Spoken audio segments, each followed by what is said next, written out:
among individual priorities, how high would getting Petey going be on that list? Yeah. It's my job to figure ways to get him going. I mean, I thought he was better in the third period.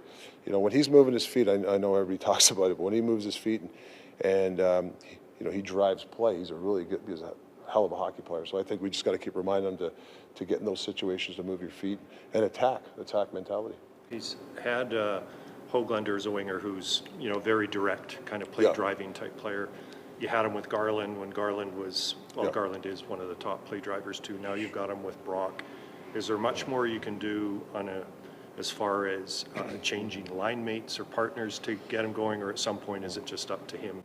Well, I mean, you always change lines to try certain people, but he's got a guy that he's got Höglander's got 22 goals, and what's Besser got 37, 30. I mean, there's 60 goals on the wings, so it's really about that line knowing.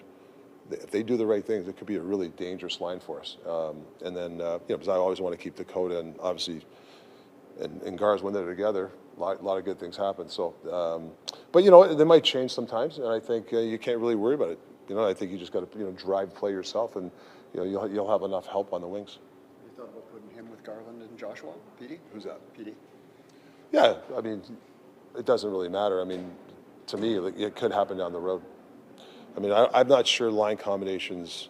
To me, I'm a pair guy, but that's why I think Garland and Josh have to stay together, whoever their centerman is. I think you got to empower certain guys, and when guys are struggling, give them a few tips. I don't think you want to give them too much. I think when guys struggle and you give them too much instruction, I always felt the guys gets a little bit more tighter. So we have some guys who are having trouble scoring goals. For me, it's just keep finding those spots, keep going there. Eventually, it's going to go your way. That's just the way you come out of slumps. Brock said to me that a lot of what you guys need to do here in the final games is about mindset. Do you agree with that? Do you think that this is a team that knows what they're capable of and it's about locking in?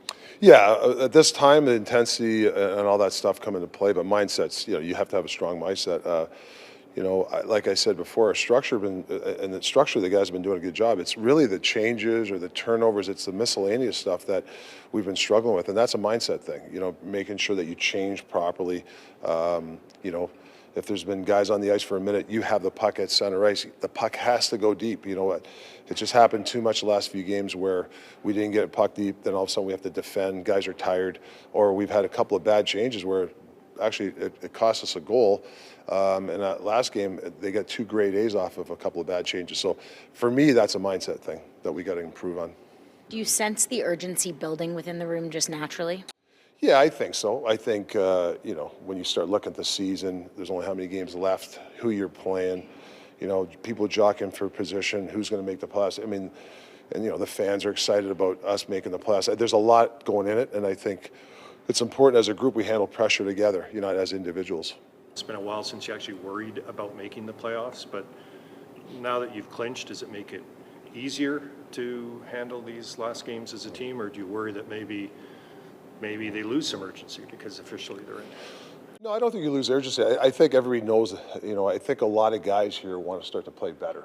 There's guys here that there's more to their game. So I think that intensifies. You just you've got to have a happy balance. We can't put pressure on guys where they're squeezing their sticks, but they also have to understand that there is urgency. So how do you, experienced guys know how to handle the pressure, and when they're not playing well, how to handle that. And I think that's where you can really learn from a group setting, or the coaches can help them. We have a lot of guys that played in the playoffs as a coach and stuff.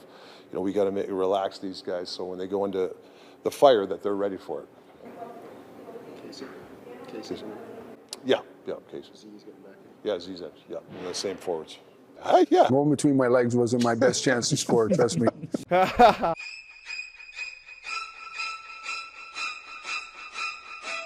You should cry.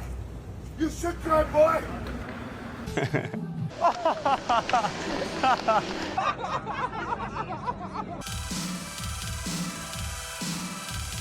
Generational talent. Thanks for liking the video and subscribing.